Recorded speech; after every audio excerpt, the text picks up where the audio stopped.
We're going to get going again. Welcome back. This is Brandon Rozario from Red Strategies. All right, how about that? So I'm going to try and do this without a microphone because that's the way I feel more comfortable. If you all can't hear me in the back, sounds like we're good to go. So Red Strategies is a threat replication company assessing our clients' physical and information security posture through the use of real-world threat tactics. And if an adversary has the capability of putting their hands on your cyber infrastructure, then any previously established electronic roadblocks are removed. So if your physical security fails, your cyber security fails. So what I've just described is what we call close access, and what somebody in here might call physical penetration testing, physical red teaming. It's all the same thing, but it's always live and covert. We can't operate any other way, otherwise it doesn't work. We work with or without cyber support, but the way we work best is always enabling cyber. So we are a subset to cyber. I don't ever want to pretend that we're the big game in town. We're the secondary guy. We're a menu item on a cyber show. But I think as I go through this, you'll see that we're a pretty good set. The basic reason, with a bunch of cyber people in here, you probably know this, that when you do a red team event, you don't always get access to the client's network right away. They work remotely, and they can't always get in right away. And so sometimes they get assumed access, notional access, and that is they just reach around the defenses, and they plug in, and they continue with their assessment, which has been fine for a lot of years. The trouble is that's not the way the adversary does business. And CEOs and boards of directors are coming to that understanding. They go, you know what? We paid you to go from your mom's basement to our cyber infrastructure. You didn't do that. So, you know, what's our return? Why didn't you attack us here? And that's where we come in. So what we want to do, I said that if you can put a cyber or a physical operator, close access operator, physical hands-on cyber infrastructure, any previously established electronic roadblocks are removed. That's how we enable cyber. And we see an increase in physical vulnerabilities in the industrial control system world. A lot of it is this IoT. In fact, most of it's this IoT, and we'll get into that. And I'm talking about power production, oil and gas, water treatment, I mean, you name it, transportation. It's all over the place. And they started innocently enough. They really did. I'm going to use an oil refinery as an example. I've never been to one, but I found this cool picture on the internet. And when we built our first one, there weren't any computers. There were a bunch of men out there wearing hard hats, may not even been wearing hard hats, and they were turning wheels and lifting up gates and moving oil from point A to point B. This was an unhackable system. Then the computer rolls around, and we put one computer in a central location, and this does a lot of great things. We increase efficiency. We reduce the amount of people we have to have in the field, which means we're reducing costs, accidents, profits go up, everybody's happy. It's unhackable for the most part. I mean, probably 11 dudes on the whole planet knew how to operate this thing. It was physically protected. It was in one location. It was unique. Everybody knew that Bob and Jane were the only two that were allowed to touch it. So it was, I'm going to say, unhackable. Then we introduced the internet. And this is great. I mean, the internet's awesome. I got no problem with it. And we want to connect that to our standalone system over on our oil refinery. Well, now we're increasing the attack surface, right? We've heard attack surface already today. We increase the attack surface because for every ability that there is for a good guy to reach this oil refinery, there's also an ability for a bad guy to reach it. Finally, we are introducing now the Internet of Things to our ICS. And this really dramatically is increasing our attack surface. So I've said attack surface, other people have said attack surface. Let me see if I can expound on that a little bit for you. What we've done is we took that computer, that perfect situation, and we introduced, it was air-gapped, right? I mean, nobody could get to it electronically. It was perfect. And then we introduced the internet, but we still didn't connect it immediately to our computer. And so it's still air-gapped. There was no way to throw electrons at it and connect to it. Then we connect them, and we've eliminated our air gap. So that security measure is gone. That's what I'm talking about, increasing our attack surface. It was never meant to be networked, ever, at any time. It was this very old, standalone system. It speaks an old language, and it still, today, is doing its job really well. These ICS systems are not, they're not bad. but we're connecting them to all the cool hip kids on the outside, and they talk a different language, and when they try and mishmash defenses with one another, it doesn't work real well. And so our attack surface goes up. Finally, the industrial Internet of Things is what I've heard most recently. And what we're doing, to Barry's example, is we've taken the refrigerator example. It communicates through your home network to your phone and tells you that you're low on milk. The industrial Internet of Things is taking dozens or hundreds of these same physical things, sending them all throughout our oil refinery example. And with physical things, an adversary can go up and touch them. They're not unique anymore. Remember the computer? I told you it was unique, and so people protected it. Now all of a sudden, with hundreds of things out there, they're kind of, no big deal. Which means an adversary can gain access to it, and they send and receive data, right? That's the whole point. They need to communicate. If they send and receive data, then an adversary also has the ability to upload bad mojo to that thing and affect the entire system. And the way I see this is like an ecosystem. But it's not like a good ecosystem, like a naturally occurring one that's been going on for thousands of years and has lots of natural defenses. It's redundant in some cases. Yeah. This ecosystem is herky and jerky, and we're adding to it every day. Its defenses are not up. We don't understand it completely. And when we can violate it on the outside, certainly the inside of it becomes much more vulnerable. I'd like to give you an example of the way a close access operator, so we're still talking about physical, I don't ever want to get away from that. The way a close access operator and a cyber operator work well together in this scenario. And so it works like this. Our object is to get into a fenced-in campus area, access to building 1, access to building 2. So we go to our cyber partners and we say, hey, you guys are inside the network already, right? They go, yep, we sure are. And we say, here's some keywords. We'd like you to run those against the network, no problem. And we get it back, and what we see is an Excel spreadsheet that is changed regularly. It's meant for security personnel, and it is not write protected. So we inject our names onto this spreadsheet and push it back into the machine and hope that it's there when we show up on site in a few weeks. Additionally, through some open source intelligence, we find the badge that we think that they're using at this place. It's a nice high-res image, thank goodness, and we're able to copy that image. We make our own badge before we ever leave the office. And so when we show up the next month, we've got a fake badge that we present to the guy at the front gate. He checks us against the roster, and we're on it, and so we're inside. Once we're inside, we need to head to Building 1. It's a manufacturing facility. And we notice people coming in and out, they're using the RFID badges. I heard RFID badges are bad. I agree for the Internet of Things, but they use them for access. You guys probably use them a lot. And they're an open communication. We're able to scan these and then clone them with a cloned ID card. We're able to gain access to this building. We got a little lucky on this one, and we hit 100% access. That is to say, everything manufacturing, all administration, and even something that they didn't tell us about, a critical components storage area that this badge led us into. So very much hit a home run, as it were, on that one. We leave that building, and now we need to get into the second building. This one proves to be a little bit more difficult because as we walk up to the front door, there's a security guard that we didn't anticipate. And so this isn't the time where you turn and run. This is the time where you go, let's see what happens. And you hand your badge to this guy, and he checks you against the roster. And as it happens, it's the same roster that we manipulated 30 days earlier, and now we're inside. So we're pretty proud of ourselves. We've made it inside this place. The trouble is that the only room we have access to is the break room, because every other door is cipher locked. It's got those push button guys on it. So after a Snickers bar and a Diet Coke, we find somebody in the hallway. And we social engineer that person, have them introduce us to someone inside the locked door. And there's about 5 of them in there, and after about 15 minutes, they're our friends. They log us into their air-gapped system. We get onto the box, inject malware, simulated malware, and now, with integrity, we can go to our client and show access, electronic access from point A to point B because we enabled cyber. So what I just described was a pretty good collaboration between the physical and the cyber guys. And we do. Every time we work together, it's a pretty chummy relationship. And I don't get why it doesn't exist in the corporate world on the defensive side.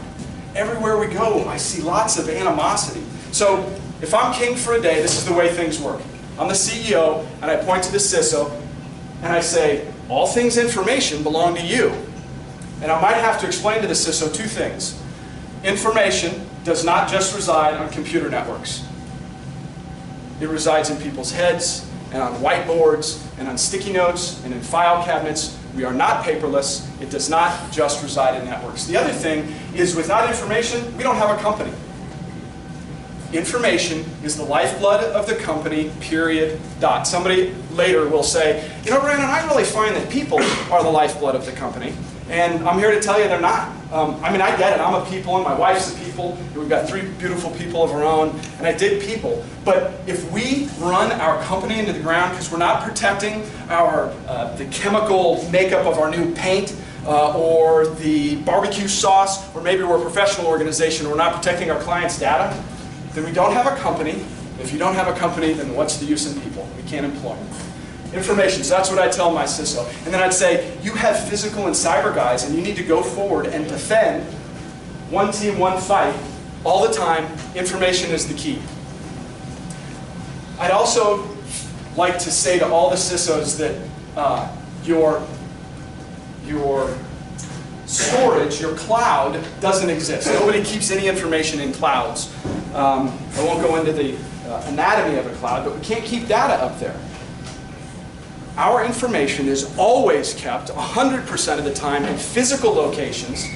Always, always, always, which means somebody's in charge of protecting that physical location. And I don't think the people that are in charge of that understand the magnitude of the data that's being stored there. I just don't think they get it. Do they understand how important air conditioning units are to our server farm, or the backup generators, or the fuel source to make all that work, or the insider threat to get us, somebody might have illegitimate access, network access inside the building, or all of the RFID cards that are left vulnerable outside of our facility.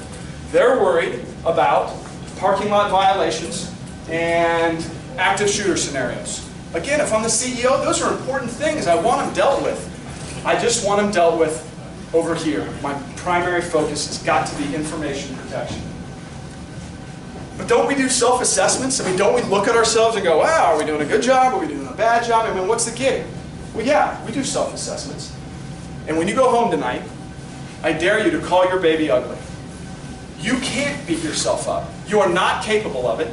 I don't think self-assessments work. They're inherently flawed to succeed. We break our own arms, patting our backs about what a good job we've done. Meanwhile, we lost $500 billion to corporate espionage last year. What kind of a job are we doing in information protection? It's terrible. Somebody just got breached just now because we're doing a good job with self-assessments. You need to bring in a third party that you trust, someone with good credentials, to look at you on the physical and on the cyber side and absolutely beat you up. And then step back. Barry said it. We got to teach. We don't just kick people in the teeth and leave. We kick them in the teeth and we go, all right, get up. This is how we did it. This is how you can be better. And we'll be back in 3 months and we'll try it again. Self-assessments are meh. So I want to give you an example of one that seems to be going in the right direction. It's an exercise, a military exercise called Millennium Challenge. And the gist is this. It's red, bad guys versus blue, the good guys. Very small force against the United States military. And like all good wars, they don't just start shooting bullets on the first day. There should be some dialogue and some pointing fingers and name calling and some of that kind of stuff. And so it starts. The blue forces, American military issues the red team their conditions of surrender, and they go, no thanks, we're not surrendering. And the blue team shuts off their communications, little bits at a time. They said, all right, we have contingencies for that. We can send runners and we can flash lights at the end of the runway to launch planes. There's ways to get around this stuff. However, remember I said you don't fire bullets on the first day? This guy did. The guy running this exercise did. He said, we're going to attack on the first day, and we're not just going to attack a little bit, we're going to attack a lot. Cruise missiles and small boat attacks into the harbors, and at the end of the first day, Red winds up sinking 16 ships and killing 20,000 service members. Thank goodness an exercise. We're able to reset, pull back, and what should happen here, Barry, if you're still in the room? Education, right? We ought to be able to go, all right, what happened? We get together, we talk about what we did right, what we did wrong. And so they move forward to the next day. It's the next day, but it's day one of the war again, right? So the same kind of thing happens, except that all of the missiles get shot down this time. All of a sudden, blue's defenses are up. And now all of red's communications, everything electronic is dead. They're told to move by the magic exercise gods forces off of a beach so that blue forces can land. Well, hopefully I'm making it pretty clear that all blue's doing here is cheating. They're gaming the system. It's a self-assessment. They're not calling their baby ugly. They're not allowing this red team to do their job. And so what do you wind up with? A rout? Yay! Hooray for us. The end result is you get what we've got right now. I've already used the statistic about who's got breached. Since the last time I said it, somebody else just got breached. We're vulnerable to attack or to a breach at any moment, despite all these great efforts we're putting in. All right, that one went from good to bad. This is going to go from bad to good. I can't avoid a football analogy. Why close access? Why this physical component? I told you, we sprinkle it over stuff. It's everywhere around you. I just don't think we see it maybe the same way that I see it. So the Chiefs are preparing to do battle on Sunday. It's Monday. They're at their practice facility, and there's 11 men on the field, and they're running their offense, and there's an assistant coach with a clipboard, and it's their self-assessment. And the offense is running. It's just 11 guys, right?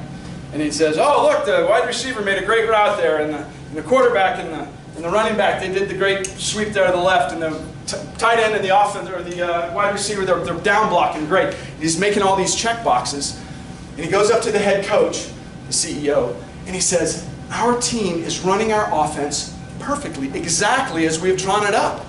We are going to do great on Sunday. Well, I mean, that's just malarkey, right?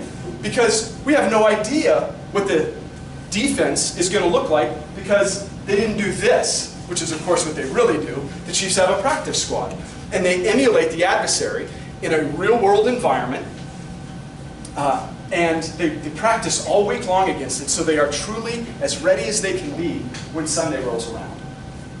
Our military has been doing red teaming, this physical part of red teaming, for decades. When was the last time American fighter pilots were engaged in meaningful air-to-air combat? By meaningful, I mean lots of planes, not onesie twosies. The answer is Vietnam. So, more than 40 years ago is the last time we had lots of planes in the air doing lots of air-to-air combat. Yet, every year at Nellis Air Force Base, at an exercise called Red Flag, we spend millions of dollars and thousands of hours practicing, perfecting air-to-air combat. Why? Because we believe that our nation is best served when we have a strong Air Force, air superiority, defending our nation and our forces overseas. We know what the adversary is. We do good, solid battle against them. And the reason why is that the Air Force, at the very back end of Vietnam, they looked at their numbers and it just popped out at them. It was just really easy, and unfortunately it happened too late.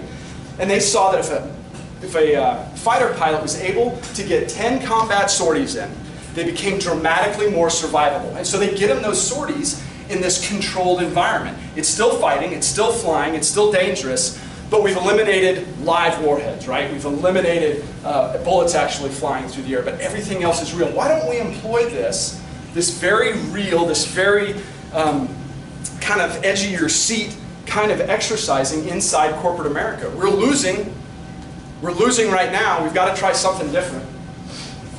What I'm advocating for is a holistic approach, a complete approach, so that we combine everything together and attack our clients, our blue forces, with a complete adversary and not just a portion of an adversary. Now, I get that the physical portion of this is offensive to people, and I think we have to be that way.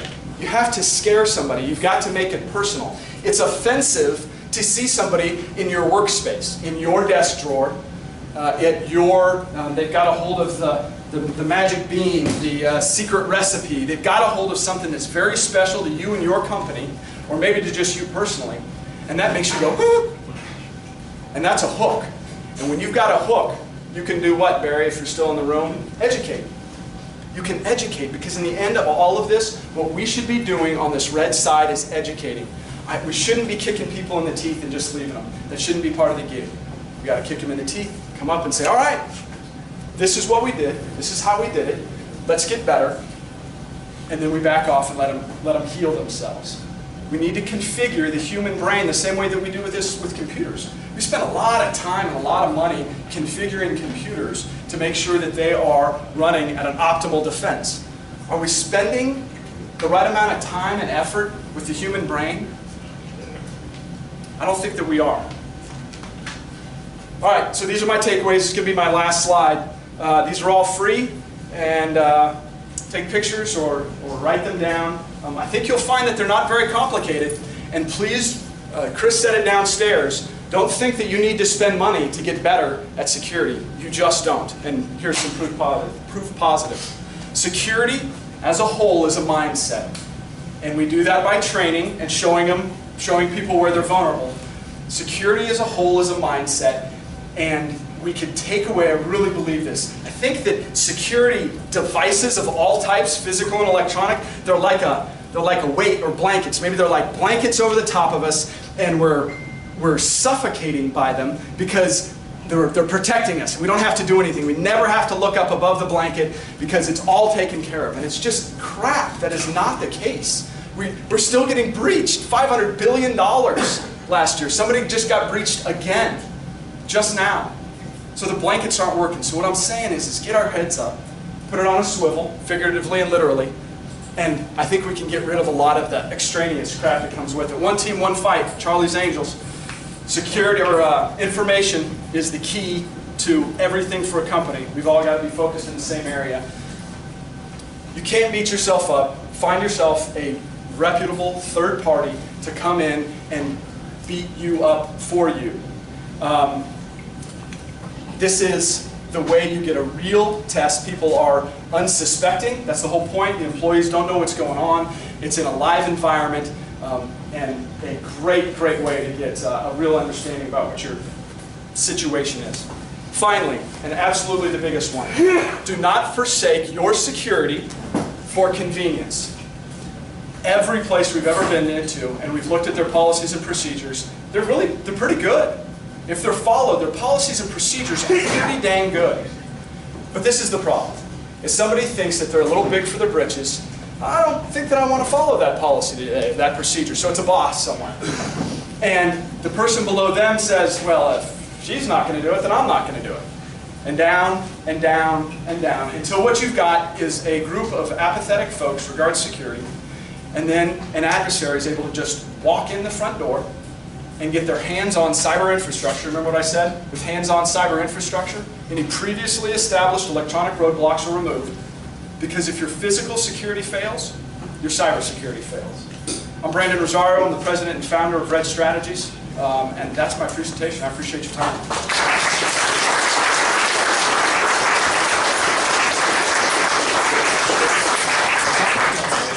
Oh, I'm supposed to throw a shirt? Yeah.